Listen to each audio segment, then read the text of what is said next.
Good morning, and welcome to Redeemer Lutheran Church. I'm Pastor Gary Lode-Holt.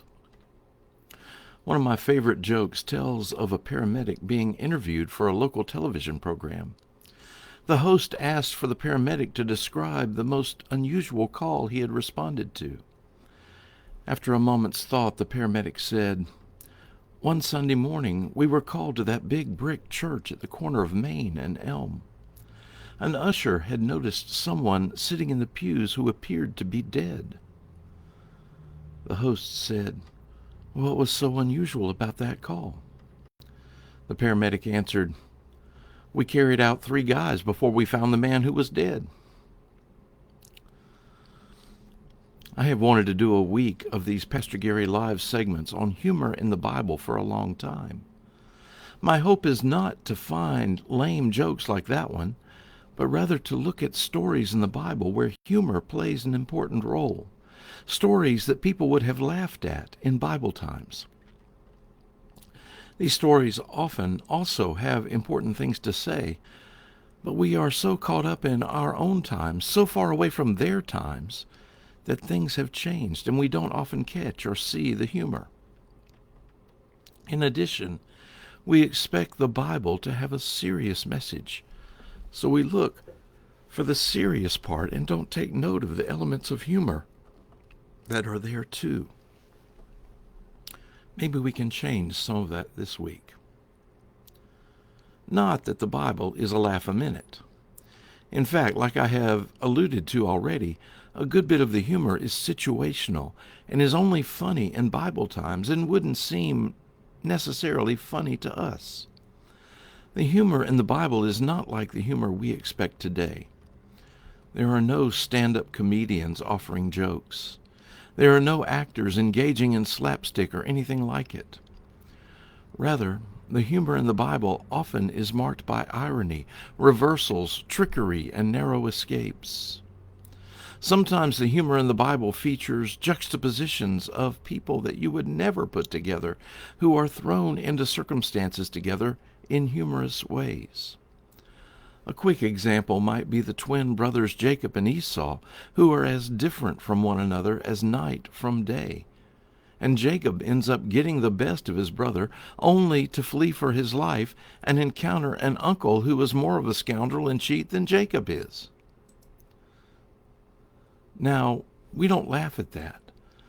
But in those days, when there were so many fewer sources of entertainment, this would have been a wildly entertaining story to tell around a campfire at night.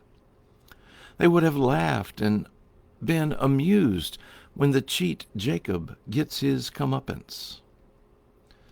So biblical humor is shaped that way, and that's what I hope to show you this week.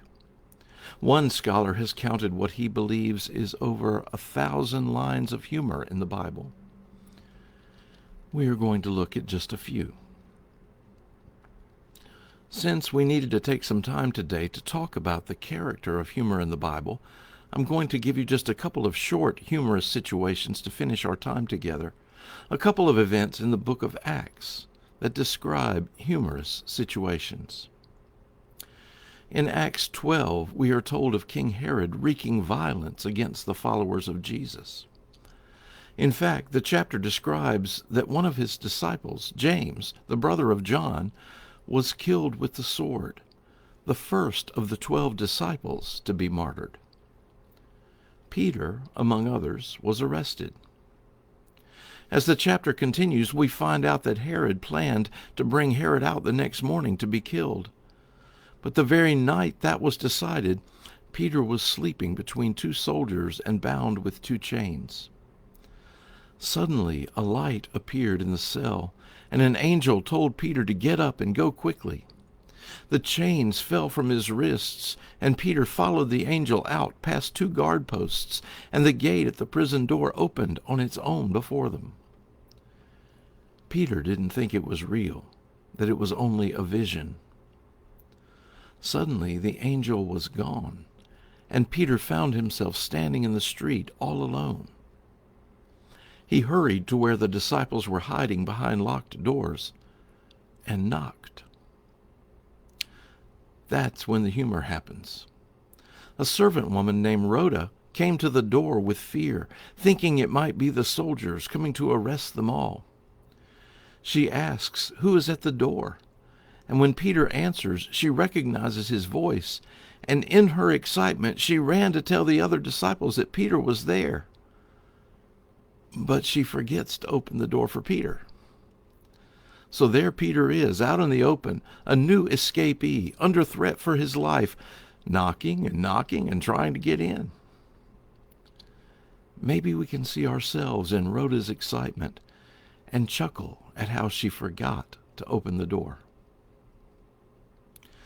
The other story in Acts that has some humor is the story of Eutychus. Paul was meeting with the Christians in Troas, and he planned to leave the next day, so perhaps he felt the need to communicate some final important things about Jesus. Nevertheless, the story in Acts 20 is clear. Paul's sermon went on and on and on. Who among us hasn't endured a long sermon? What's more, it got later and later in the night, and it was hot, and Eutychus was sitting by the window to catch the breeze, and he fell fast asleep. Who among us hasn't teetered on the edge of falling asleep in a sermon too? That's the humor here. But there's a bit more to the story that involves teetering on the edge. You see, when Eutychus fell asleep, he fell out the window. They were in an upper room, and in the fall, Eutychus died. The end of the story is that Paul raised him back to life. Sort of makes you want to be a bit more careful and to keep awake during the sermon, doesn't it? So, that's a small introduction to some humor in the Bible, and I hope you enjoy the rest of this week, and perhaps you will find that you see and understand the Bible in new ways. Thanks for watching, and remember to let this day belong to God.